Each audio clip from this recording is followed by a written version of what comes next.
बताइए बच्चों, आवाज़ एक बार, सब ठीक है क्या?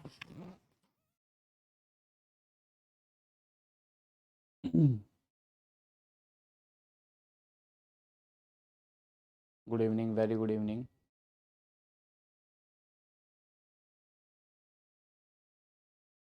चलिए दोस्तों, कल हम लोगों ने एक नया चैप्टर शुरू किया था, और वो जो नया चैप्टर शुरू किया है वो हमारा उस चैप्टर का नाम है जिसे हम पीरियोडिक टेबल कह रहे हैं, आवर्त सारणी जिसे हम कह रहे हैं, वो हमने शुरू किया था।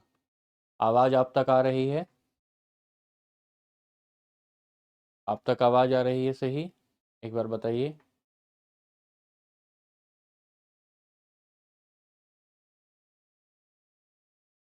एक बार आवाज़ बताइए बच्चों, आवाज़ ठीक आ रही है क्या? ठीक है, ठीक है, ठीक है।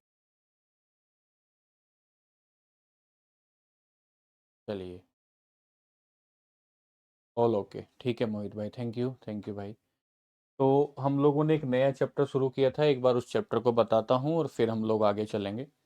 तो हमने चैप्टर शुरू किया जिस चैप्टर का नाम था पीरियोडिक टेबल।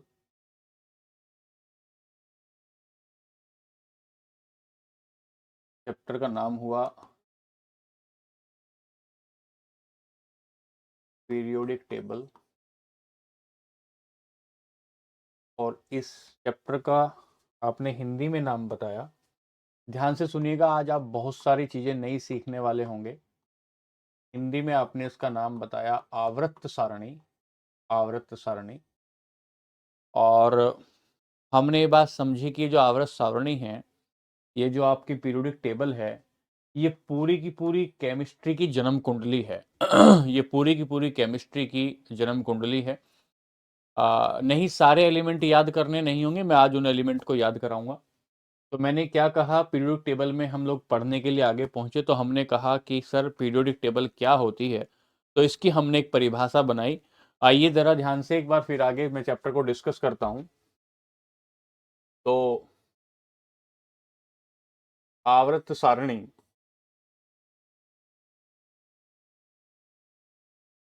तत्वों के व्यवस्थीकरण की,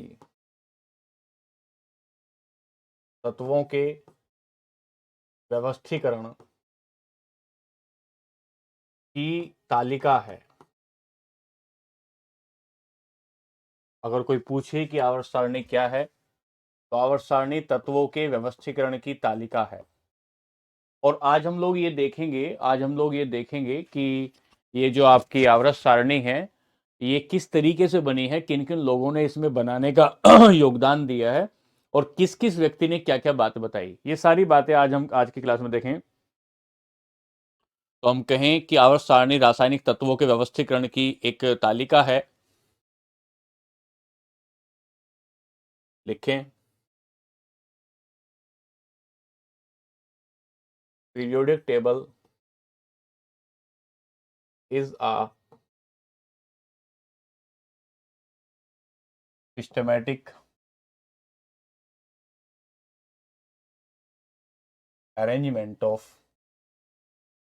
all chemical element, all chemical elements। ठीक है, एक बात तो ये हुई। दूसरी बात, दूसरी बात, अगली कुछ फैक्ट बता रहा हूं फिर हम देखेंगे। आवर्त सारणी में, आवर्त सारणी में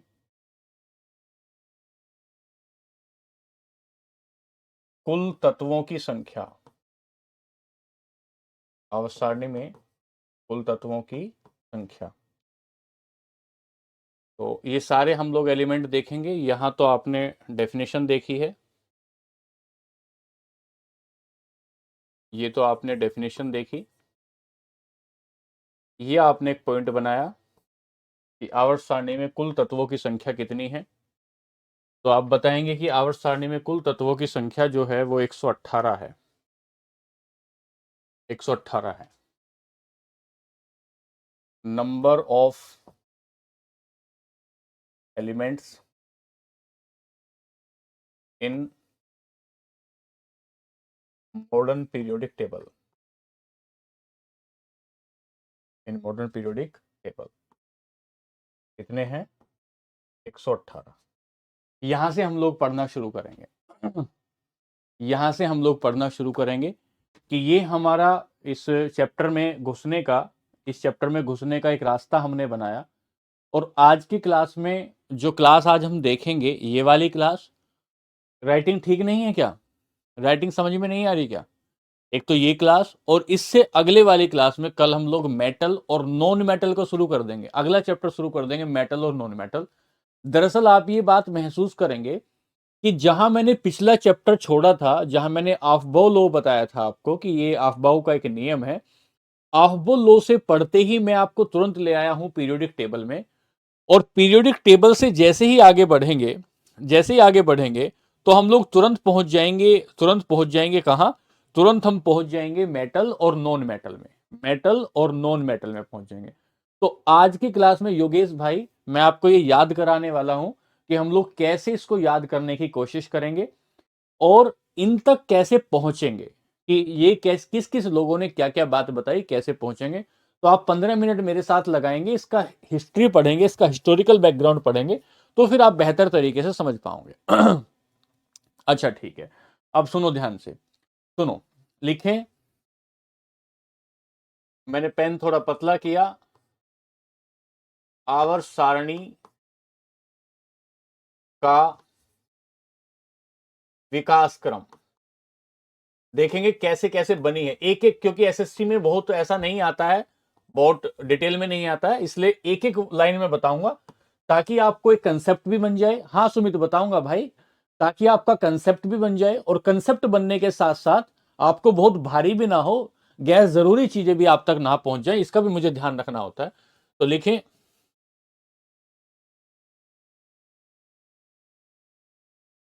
क्रोनोलॉजिकल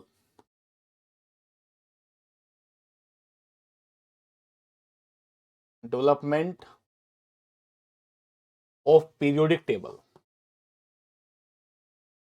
ऑफ पीरियोडिक टेबल,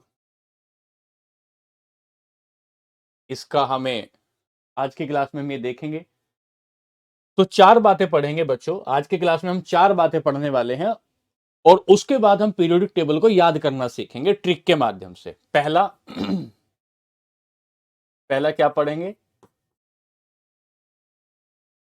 डोबेनर का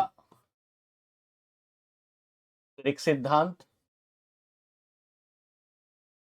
डोबेनर का त्रिक सिद्धांत पढ़ेंगे। इसने क्या बताया था कि भाई कैसी आवर्त सारणी होनी चाहिए डोबेनर का?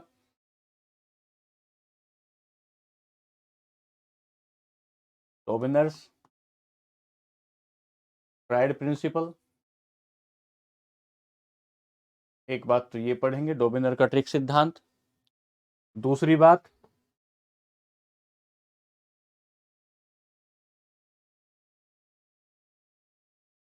न्यूलैंड का अष्टक नियम पढ़ेंगे, न्यूलैंड का अष्टक नियम। बच्चों फोकस हो गए, लिखते चलिएगा,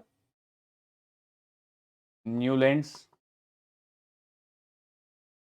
ऑक्टेव लॉ। तीसरा, ये तो आपने बचपन से पढ़ते आए हैं आप,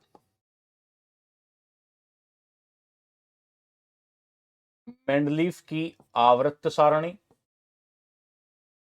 बचपन से आपने 11th में या 10th में पढ़ा होगा। जो बच्चे आर्ट्स से हैं उनको कुछ कुछ नोस्टैल्जिया याद आ रही होगी कि हाँ, बचपन में मैम हमारी क्लास टीचर पढ़ाया करती थी और हमें क्या पता था कि ये दोबारा से मेंडलीव्स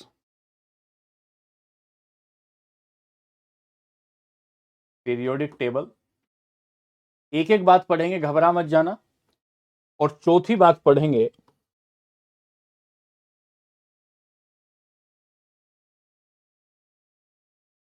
मौसले की, या मोजले की, मौसले कहें मौजले कहें, आवर्त सारणी।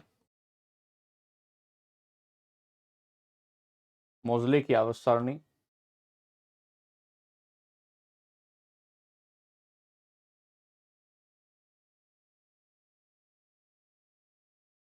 एक तो 4 बातें, 4 लाइनें हम इसमें पढ़ेंगे, मोजले कहें कोई बात नहीं, 4 बातें तो इसमें पढ़ेंगे, और इसको पढ़ने के बाद हम लोग तुरंत कहां पहुंच जाएंगे, तुरंत हम लोग पहुंच जाएंगे जो है पीरियोडिक टेबल को रटने पर। ठीक है, चलिए आगे चलते हैं, आते हैं डोबनर के सिद्धांत पर। पहला, डोबनर का त्रिक सिद्धांत। डोबनर का त्रिक सिद्धांत। डोबनर ने क्या कहा? डोबनर ने यह कहा कि अगर पहले कोई एलिमेंट है, कोई तत्व है, और तीसरा कोई तत्व है, पहला तत्व जो लिखा गया और तीसरा तत्व जो लिखा गया, अगर दोनों के परमाणु भारों को जोड़ दिया जाए और उनका औसत निकाल लिया जाए, तो वह जो औसत निकल के आएगा वो तीसरे तत्व का परमाणु भार हो जाएगा। दो तत्वों के परमाणु भारों का, दो एलिमेंट के एटॉमिक वेट का जो एवरेज होगा वो तीसरे एलिमेंट के एटॉमिक वेट के बराबर होगा। ये डोबेनर ने कहा। ये डोबेनर ने कहा। क्या कहता है? पहले तथा तीसरे तत्व का, तीसरे तत्व के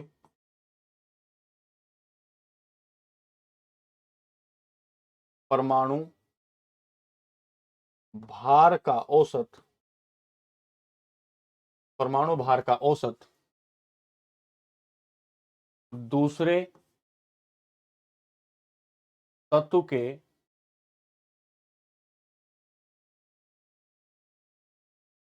परमाणु भार के बराबर होता है। इसने एक एग्जाम्पल दिया। इसने एक एग्जाम्पल दिया। क्या दिया एग्जाम्पल? इसने कहा कि सर लिथियम है, इसका परमाणु भार 17 है, पहले पर इसने ये रखा।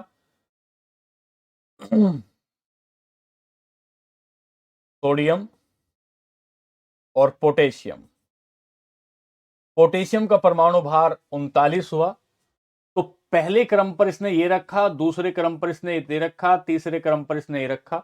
तो ये क्या कह रहा है कि पहले और तीसरे के परमाणु भार का जो औसत है 7 + 39, इसको अगर एवरेज निकाल लिया जाए तो दूसरे तत्व का परमाणु भार आ जाएगा 23 आ जाएगा।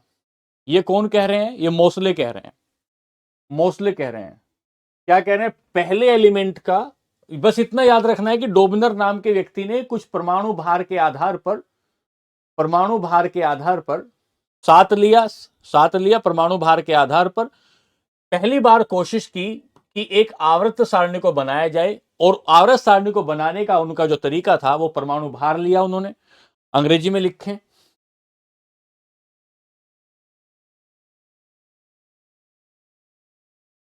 अंग्रेजी में लिखें,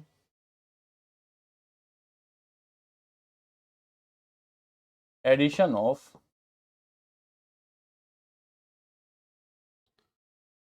ये क्या है?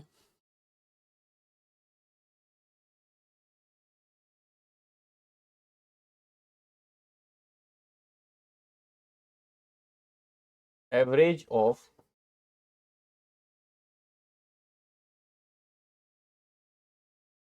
Son of first and third, first and third elements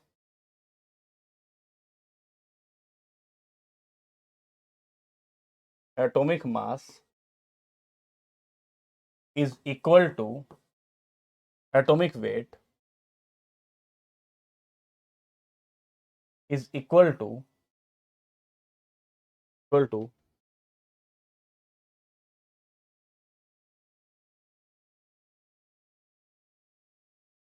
atomic weight of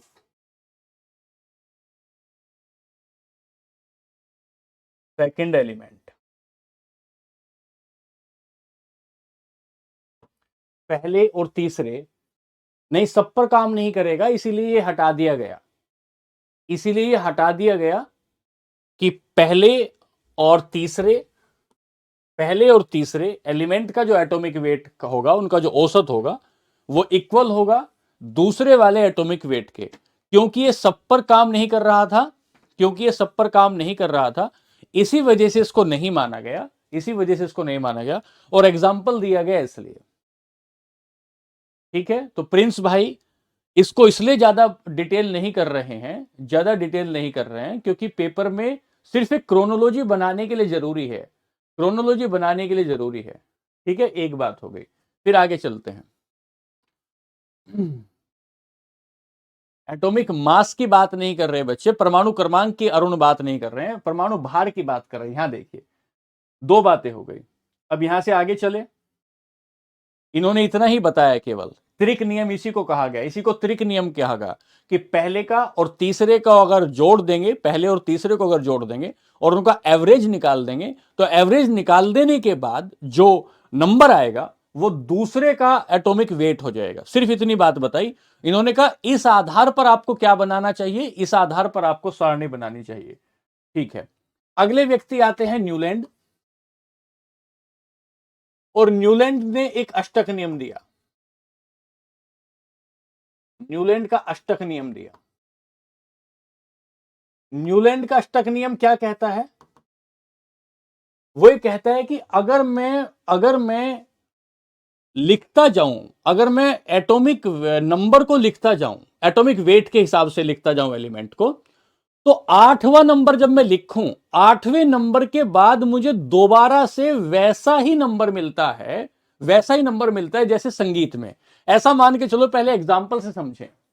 इसने कहा सा रे गा मा पा धा नी और सा, तो ये कहता है कि मेरा आठवां नियम क्या कहता है, यह आठवां नियम क्या कहता है कि सर ये एक है, ये दो है, ये तीन है, ये चार है, पांच है, छह है, सात है, ये आठ है। जैसे ही मैं आठ नंबर को लिखता हूं, पहले से आठवें एलिमेंट को लिखता हूं, तो आठवां नंबर सेम वैसा नेचर दिखाता है, सेम वैसी प्रॉपर्टी दिखाता है जैसी प्रॉपर्टी पहला दिखाता है। आठवां एलिमेंट किसी, ये न्यूलैंड कह रहे हैं कि आठवां एलिमेंट किसी पीरियोडिक टेबल में वैसी ही प्रॉपर्टी दिखाएगा जैसा पहला एलिमेंट दिखा रहा था। इसीलिए इन्होंने कहा कि मुझे ऐसा लगता है कि जैसे संगीत की नोटेशन होती है सारे गामा पाधा नीसा, इस तरीके से तत्वों का भी एक वर्गीकरण, एक क्लासिफिकेशन इस तरीके से करना चाहिए। यह बात न्यूलैंड कह रहे हैं। तो यहां आपको सिर्फ क्या समझना है कि तत्वों को परमाणु भार के अनुसार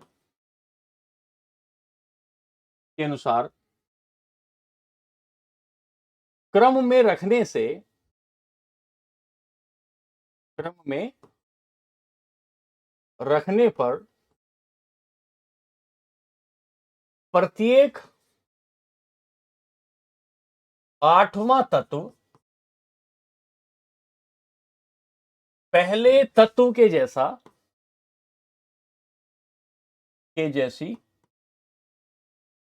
पहले तत्व के जैसा गुण रखता है, पहले तत्व के जैसा गुण रखता है। जैसे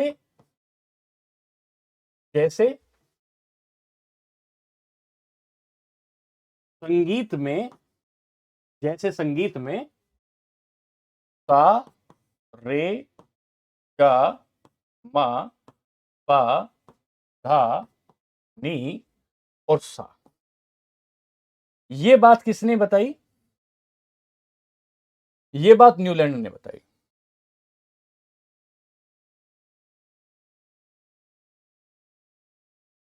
इसको अभी एक बार देखेंगे हम लोग, न्यूलैंड ने बता दी। एक बार अंग्रेजी में लिख लेंगे।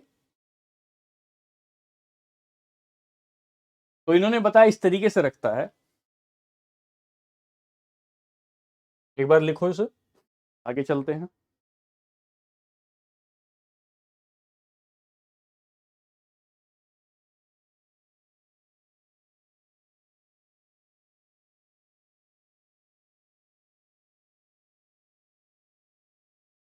When elements are arranged in order of in order of increasing atomic weight,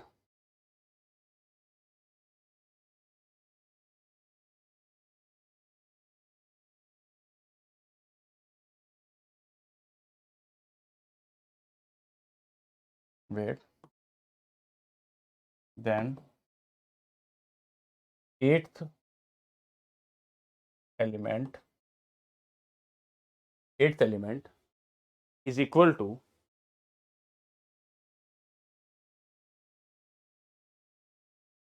or similar to first element, equal to पहले एलिमेंट, पहला एलिमेंट की तरह। लाइक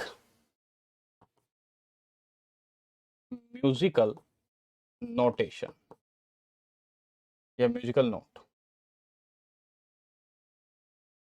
संगीत के सारे गामा पाधा नीसी की तरह। ये बात बता दी किसने? अष्टक नियम बताया, ये अष्टक नियम बताया, इसीलिए इसको अष्टक नियम कह रहे हैं। दो बात हो गई। तीसरी बात यहां ध्यान देना है बच्चों यहां ध्यान देना, ये भी एटॉमिक वेट कह रहा है और पहले वाला भी एटॉमिक वेट कह रहा था। तीसरी बात,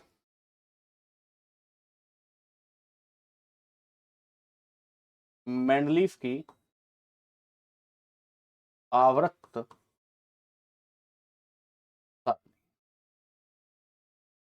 मेंडलीफ क्या कहता है? मेंडलीफ क्या कहता है? दो बातें क्लियर हो गई, बताओ एक बार, दो बातें क्लियर।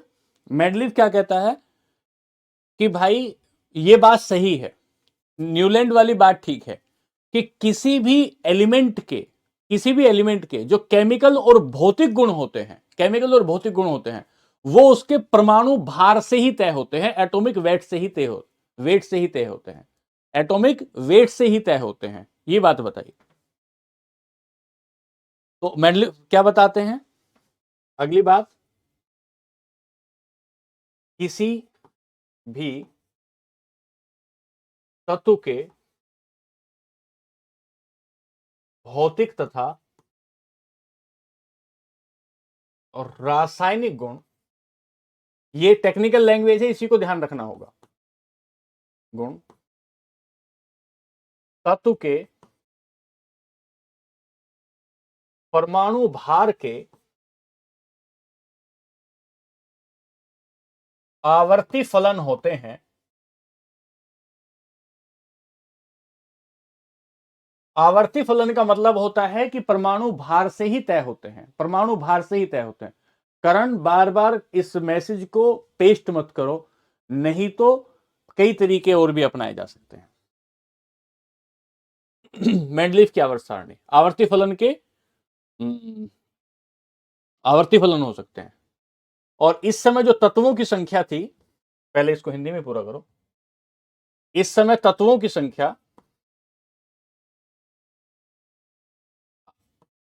63 थी, जो आज 118 हो गई है। तत्वों की संख्या इस समय 63 थी और इस समय आवर्तों की संख्या, पीरियड की संख्या, आवर्तों की संख्या 7 बताई। इस समय मेंडलीफ के समय की बात हो रही है। और वर्गों की संख्या, वर्ग बताया था कल, वर्गों की संख्या इस समय 9 थी। आवृत्त क्या होते हैं?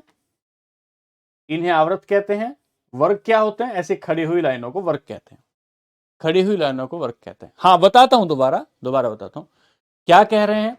ये कह रहे हैं, मेंडलीफ ने कहा कि कोई भी जो तत्व है, कोई भी जो एलिमेंट है, और उसका कोई भौतिक गुण है या उसका कोई रासायनिक गुण है। भौतिक गुण है, वो ठोकने पर टकाटक टनाटन बोलेगा, खींचने पर वो लंबा हो जाएगा। हाँ गुड़िया बता रहा हूं बेटा। तो किसी भी तत्व का भौतिक और रासायनिक गुण जो होता है, वो उसके परमाणु भार से का फल होता है, परमाणु भार का फल होता है। मतलब जैसा परमाणु भार होगा, जैसा एटॉमिक वेट होगा, उस हिसाब से उसका फिजिकल और केमिकल गुण होगा, उसी हिसाब से उसका फिजिकल और उसका केमिकल गुण हो जाएगा, केमिकल प्रॉपर्टी हो जाएगी। अंग्रेजी में लिखें,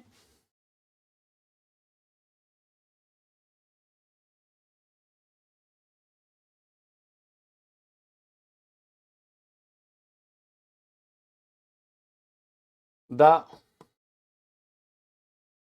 physical and chemical property of an element are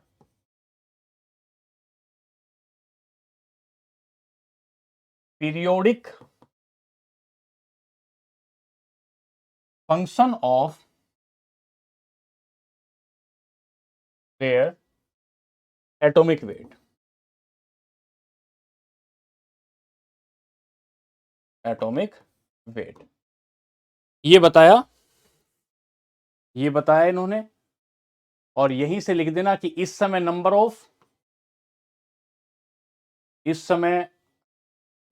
of element कितने हैं, तो नंबर ऑफ एलिमेंट 63 है। इस समय नंबर ऑफ पीरियड कितने हैं, ये इस समय 7 हैं। इस समय नंबर ऑफ ग्रुप कितने हैं, ये इस समय 9। बात क्लियर? यहां तक कुछ ऐसा समझने वाली बात नहीं है। अंतिम पे आते हैं, जो आज की आधुनिक आवर्त सारणी है।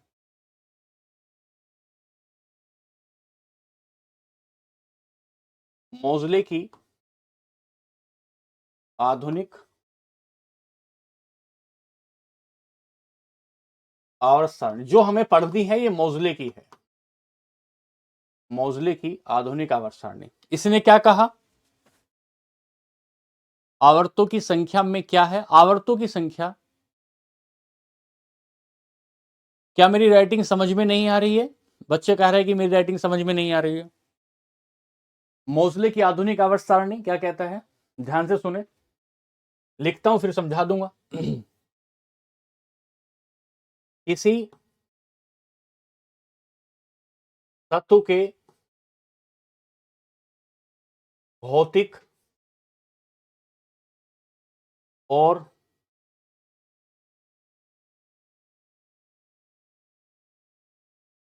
रासायनिक गुण, भौतिक और रासायनिक गुण तत्व के परमाणु क्रमांक के आवर्ती फलन होते हैं। पहली बार एक शब्द आया बच्चों कि किसी भी आवर्त सारणी में किसी भी एलिमेंट के जो फिजिकल और उसके किसी भी फिजिकल और जो केमिकल उसके प्रॉपर्टीज होंगी, वो किससे निकल कर आएंगी, वो एटॉमिक नंबर से निकल कर आएंगी। तीनों के तीनों में अभी तक आपने देखा कि एटॉमिक वेट की बात की गई है। पहली बार मोज़ले ने एटॉमिक क्रमांक, एटॉमिक नंबर की बात की गई है। तो लिखें ध्यान से, कुछ बच्चों का काम केवल परेशान करना है, राइटिंग समझ में नहीं आई सर, ये समझ में नहीं आया, ठीक है। The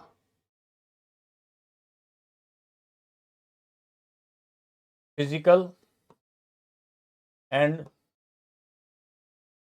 chemical properties of an element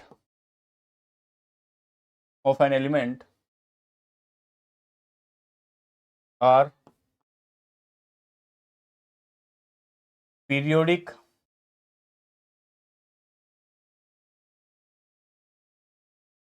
functions of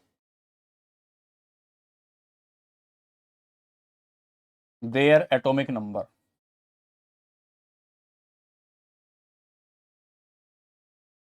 क्या इससे पहले, मुझे कमेंट करके बताओ, इससे पहले किसी ने परमाणु क्रमांक की बात की क्या? इससे पहले किसी ने परमाणु क्रमांक की बात की क्या? नहीं नरेंद्र, कोई जरूरत नहीं है भाई इनके ईयर याद रखने की। इससे पहले किसी ने परमाणु क्रमांक की बात की, मुझे ये बताओ।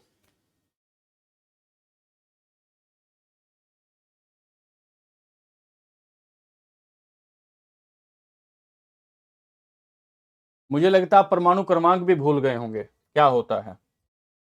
लिखें, इसके समय आवर्तों की संख्या, इसने जो आवर्त सारणी बनाई, आवर्तों की संख्या, नंबर ऑफ पीरियड्स 7, और वर्गों की संख्या, वर्गों की संख्या,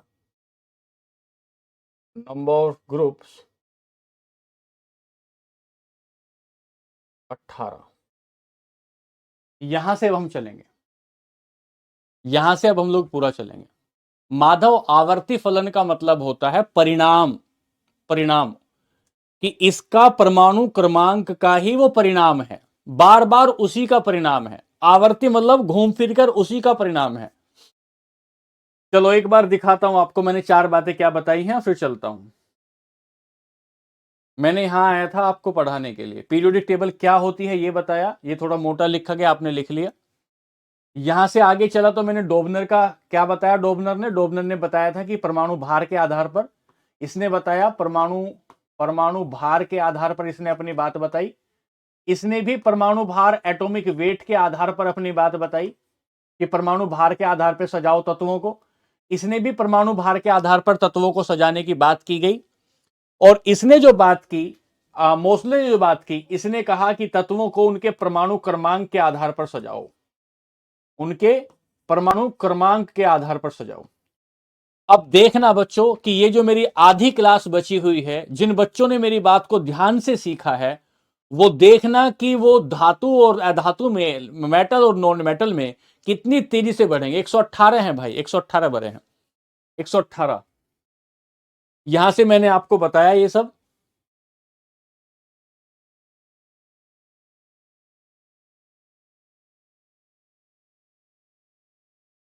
और ये कल मैंने आपको बताई थी टेबल, ये कल मैंने आपको बताई थी टेबल।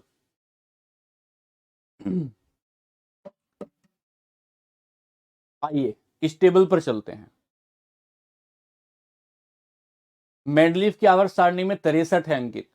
इस टेबल पर चलते हैं। अब ध्यान से देखना बच्चों को, ध्यान से सुनना। कल मैंने ये बताया था कि ये जो पड़ी हुई लाइनें होती हैं, ये जो पड़ी हुई रेखाएं हैं, ये ऐसे जो पड़े हुए डब्बे हैं, इन्हें आवृत्त कहते हैं, आवृत्त कहते हैं।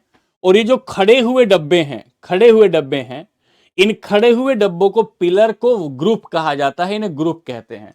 तो अभी भी मैं कह रहा हूं क्या कि सर ये ऐसे पड़ी हुई जो लाइनें होती हैं इनको पीरियड कहते हैं, और ये जो ऐसे खड़े हुए डब्बे होते हैं इनको ग्रुप कहते हैं। ग्रुप की संख्या 18 है, ग्रुप की संख्या 18 है, और इसकी संख्या, पीरियड की संख्या जो है वो 7 है, पीरियड की संख्या जो है 7 है। अच्छा, आवाज झरझर आ रही है, एक सेकेंड, एक सेकेंड।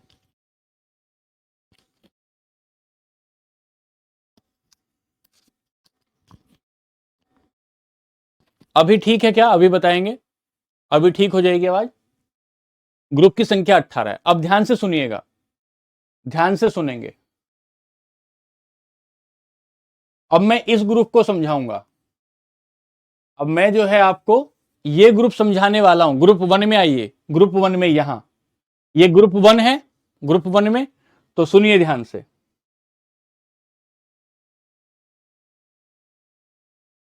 आइए लिखें,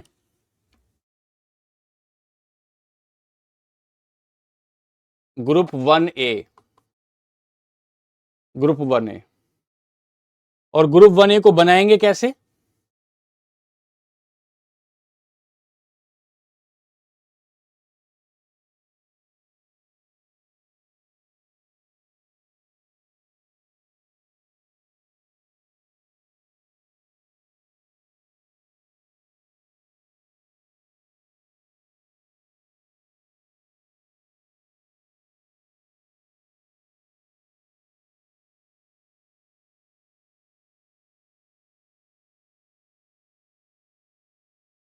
ऐसे आपको 7 खाने बनाने हैं, 7 खाने बनाने हैं, ठीक है। पहला सुनना, ये ग्रुप 1A है। कैसे बनाना है आपको?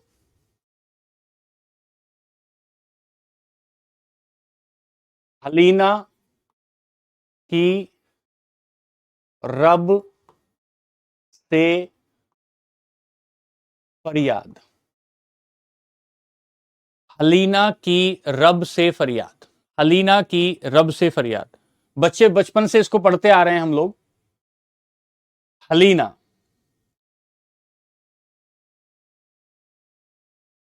हाइड्रोजन। ग्रुप 1 को याद करेंगे बच्चे, लिथियम।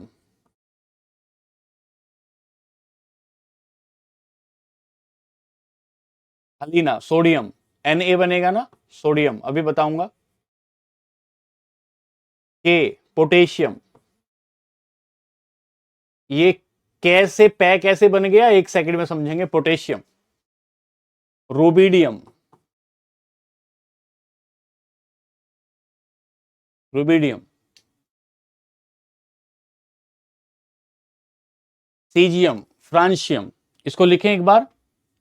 हलीना, बचपन से पढ़ते आ रहे हैं हलीना की रब से फरियाद हम लोग।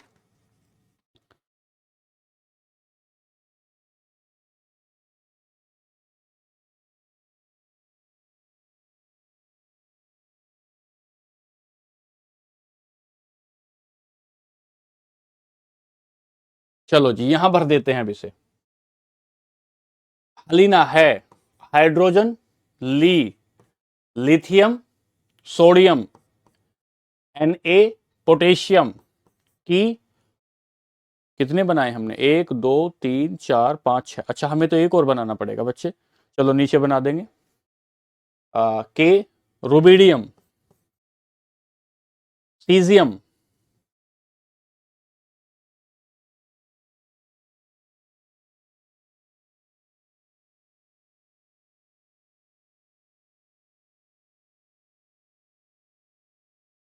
Fr,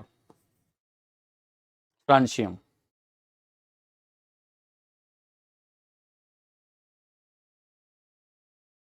लिखें इसको, लिखे जल्दी से।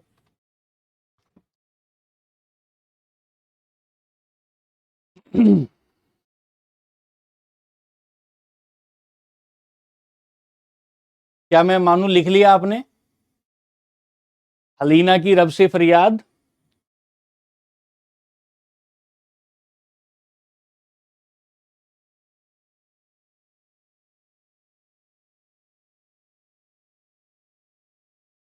ठीक है। बच्चों, मैं ट्रिक का यूज बहुत कम करता हूं, अपने लेक्चर्स के दौरान बहुत कम करता हूं, लेकिन क्योंकि ये पहले से ही बना बनाया है, पहले से ही बना बनाया है, इसलिए हम इस पे बहुत ज्यादा वर्क नहीं कर रहे हैं, ठीक है। ये hydrogen, lithium, sodium, potassium, rubidium, caesium, francium. एक बात हो गई, एक क्लियर हुआ। आगे चलते हैं। ग्रुप 1 पे देख लिया। जब ग्रुप 1 देख लिया आपने, जब आपने ग्रुप 1 देख लिया,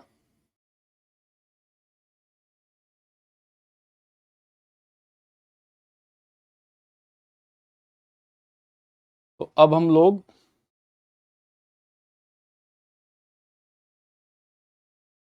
ग्रुप 2 पर चलेंगे।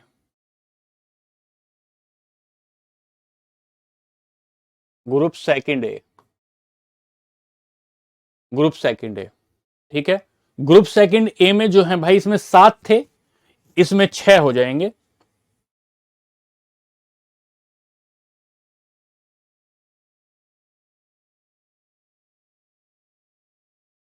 एक,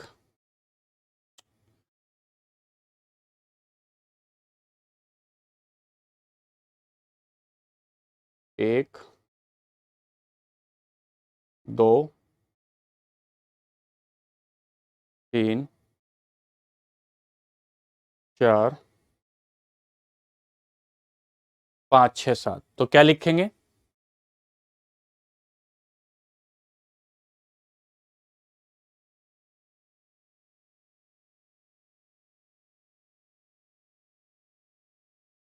बेटा, ये भी बचपन में पढ़ते थे। मांगे कार स्कूटर बाप राजी। बेटा मांगे कार स्कूटर बाप राजी। बेटा मांगे कार स्कूटर बाप राजी।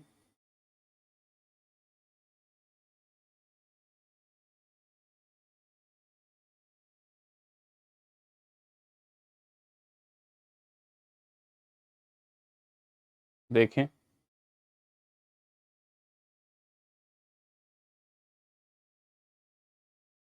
एक बार अंग्रेजी में भी लिख देंगे भाई, एक मिनट रुक जाना।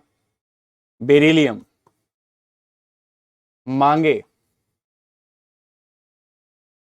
मैग्नीशियम। मैग्नीशियम 10th क्लास में ये पढ़ाया जाता था। Car calcium. अगर आप इस तरीके से इसको याद रखते हैं तो केमिस्ट्री बहुत आसान होने की संभावना हो जाएगी। Scooter strontium. स्ट्रांसियम स्ट्रांसियम ऐसे लिखते हैं, स्ट्रांसियम।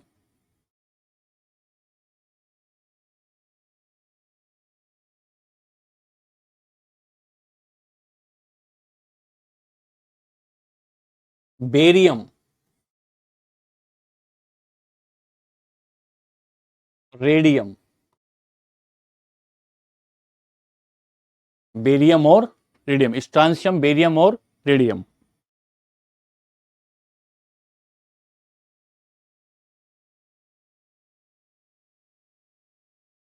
हाँ बच्चों, beryllium, magnesium, calcium, strontium, barium, radium.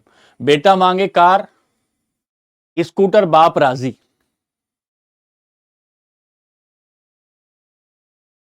फिर छह, हाँ फिर 6 बॉक्स तो 6 ही चाहिए इस बार, 6 चाहिए भाई। मोहित भाई पहली बार 7 चाहिए था, इस बार 6 चाहिए। इतना धैर्य क्यों खोते हो भाई तुम? धैर्य थोड़ा रखा तो करो यार। देखो इधर, ये 1A बनाया मैंने, 1A ग्रुप। 1A ग्रुप में हलीना है लीना की रब से फरियाद, इसमें 7 आ गए, इसमें 7 आ गए। बेटा मांगे कार स्कूटर बाप राजी, तो 6 इसमें आ गए, 6 इसमें आ गए। ये 1A है, ये 2A है। अब ये नीचे वाले छोड़ देंगे, नीचे वाले छोड़ देंगे हम लोग, और कहां पहुंचेंगे? अब 3rd A पर पहुंचेंगे। क्या आप मेरी बात समझ पा रहे हैं? एक बार बताओ मुझे, मुझे कुछ पता नहीं लग रहा है तुम मेरी बात समझ पा रहे हो कि नहीं समझ पा रहे हो। 1A मैंने बताया हलीना की रब से फरियाद।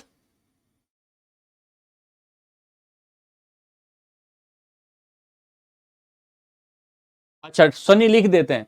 दूसरे में बताया कि बेटा मांगे कार स्कूटर, ये दूसरा हो गया। तो ये 1A बता दिया मैंने आपको, ये 2A बता दिया। अब मैं इनको छोड़ रहा हूं, एस ग्रुप पूरा बता दिया, एस ग्रुप पूरा बता दिया। और अब मैं डी ग्रुप छोड़ रहा हूं, डी ग्रुप छोड़ रहा हूं। अब मैं दोबारा से आ रहा हूं पी ग्रुप पर। ठीक है, बहुत बढ़िया बच्चे। मैं आ रहा हूं पी ग्रुप पर, पी ग्रुप पर। तो पी ग्रुप में थर्ड में आऊंगा, थर्ड में आऊंगा। अब देखो मैं इधर थर्ड में आऊंगा, यहां मैं कैसे लिखूंगा? यहां मैं कैसे, एक बार एक चीज और बताऊंगा उसके बाद रुकूंगा।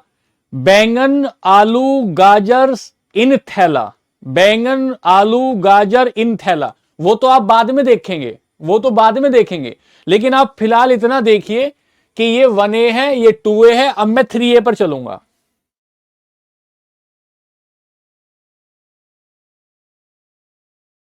ठीक है, फिर लिख दूंगा भाई, एक बार ये पूरा कर देता हूं फिर लिखता हूं।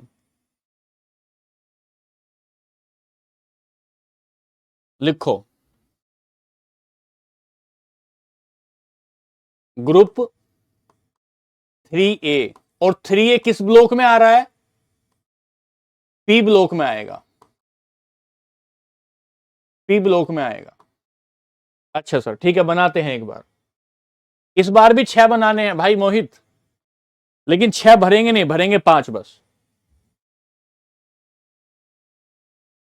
1 2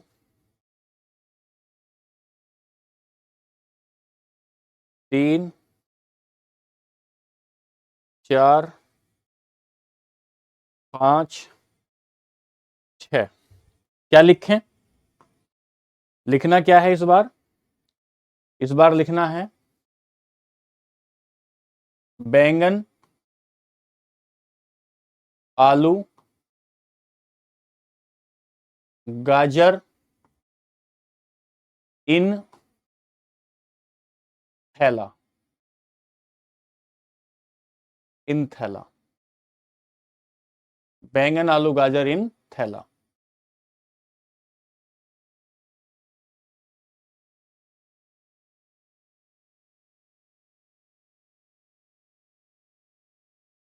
बचपन में आपने खूब पढ़ा होगा।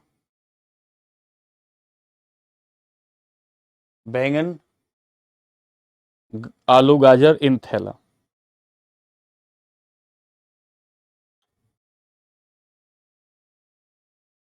Boron,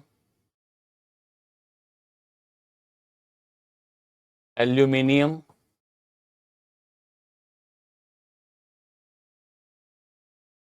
gallium, indium, thallium. कल की क्लास में थोड़ा और आगे लेंगे। बी से boron, aluminium Al, gallium G, indium In, thallium TH।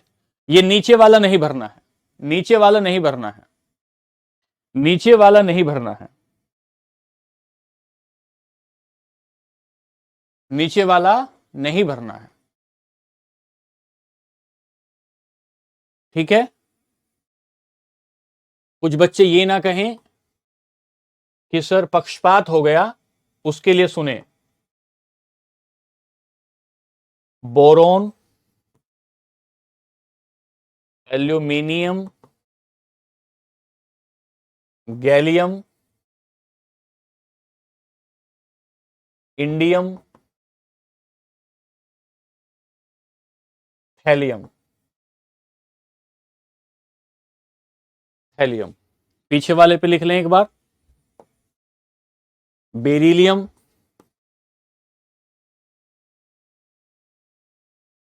Magnesium, calcium, strontium, barium.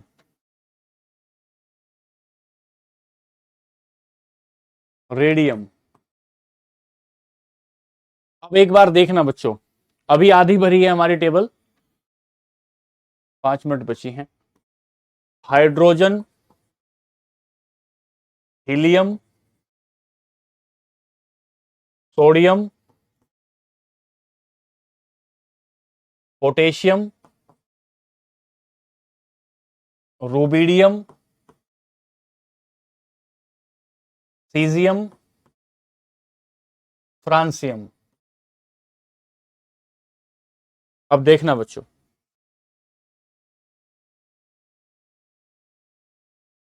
यहां मुझे लाना है आपको, यहां मुझे लाना है। हाँ 5 ही विशाखा, उसमें 5 ही रखना है, बताएंगे क्यों रखना है 5। नीचे वाला नहीं भरना है। ठीक है? यहां देखो, हलीना की रब से फरियाद, ये भर दिया। बेटा मांगे कार, स्कूटर, बाप राजी। बेटा मांगे कार, स्कूटर, बाप राजी, ये भर दिया। बैंगन, आलू, गाजर इन इंडियम, थैला थैलियम, यहां भर चुका हूं मैं। अभी बताएंगे भाई, बताएंगे नीचे वाला खाली छोड़ रखा है, बताएंगे। ये लिथियम है, ये पूरा भर दिया। ये पहला ग्रुप भर दिया, दूसरा ग्रुप भर दिया, तीसरा ग्रुप भर दिया। कल की क्लास में ये चौथा, पांचवा, छठा, सातवां, आठवां ग्रुप भरेंगे। इसको भरने के बाद फिर यहां से हम लोग, फिर यहां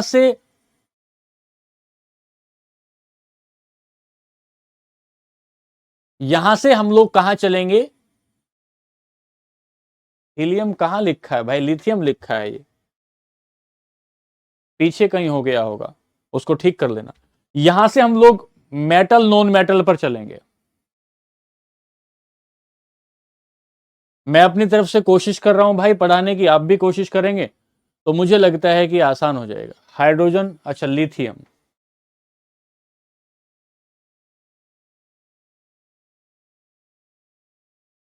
ठीक है जी। कल की क्लास में कल की क्लास में हम लोग यहां से आगे बढ़ेंगे, यहां से आगे बढ़ने के बाद इसको पूरा भरेंगे और फिर हम लोग पढ़ेंगे मेटल नॉन मेटल। फिर आप देखिएगा कि आपको कितना आनंद आएगा। पिछली जो क्लासेस जितनी मेहनत की गई है उस सारी मेहनत का लाभ आपको मिलेगा अगली क्लासेस में। जब आप ये पढ़ोगे कि सर ये कोई भी मेटल नॉन मेटल कैसे हो जाता है, सारी बात पढ़ोगे। फिर आप एसिड और बेस पढ़ते हो ना, एसिड और बेस भी आप वहीं पढ़ रहे होंगे, अम्ल और क्षार भी। तो पूरा का पूरा इतना आसान आपके लिए हो जाएगा। दरअसल अगर मैं इसको नहीं पढ़ाता, पीछे से बेस बनाकर नहीं लाता, आपकी बात मानता रहता, तो वो फिर जो है वो मजबूती नहीं आ पाएगी। ठीक है, तो मजबूती को बनाए रखने के लिए जरूरी है कि हमें बेस को मजबूत करना है बच्चों। उसको बेस को मजबूत करना पड़ेगा, नहीं तो फिर आप दोबारा केमिस्ट्री पढ़ रहे होंगे। मैं नहीं चाहता आप इस बार अंतिम बार केमिस्ट्री पढ़ें, अंतिम बार केमिस्ट्री पढ़ें और अंतिम बार केमिस्ट्री पढ़ने के बाद फिर आप कहें कि हाँ हमने इस बार ढंग से केमिस्ट्री पढ़ ली है। मैं चाहूंगा कि मैं अपना जो भी अनुभव है वो आपको दूं। ठीक है बच्चों, तो कल फिर हम मिलेंगे और फिर यहां इसको पूरा भरेंगे और पूरा भरने के बाद फिर हम metal non metal acid base पढ़ने के बाद फिर आप वहां से पढ़ेंगे आगे ईंधन पढ़ेंगे, कार्बन के एलोट्रोप पढ़ेंगे। कुछ भी नहीं रह जाएगा, कुछ भी नहीं रह जाएगा। अगर आप ढंग से इसको पढ़ लेंगे, बहुत ढंग से पढ़ लेंगे, तो कोई तकलीफ नहीं रह जाएगी। मुरारी भाई बिल्कुल बेसिक से पढ़ा रहे हैं, हम तो बिल्कुल बेसिक से पढ़ा रहे हैं एकदम। हाँ एटॉमिक नंबर लिखेंगे ना बच्चे, एटॉमिक नंबर सब लिखेंगे। अभी तो इसको भर दो, फिर एटॉमिक नंबर 1 2 3 4 5 6 7 8 ऐसे भरते चले जाना। ठीक है, चलिए फिर आज के लिए नमस्ते, धन्यवाद, नमस्कार। खुश रहिए, आनंदित रहिए, खूब मेहनत करिए, खूब पढ़ाई करिए, खुश रहिए।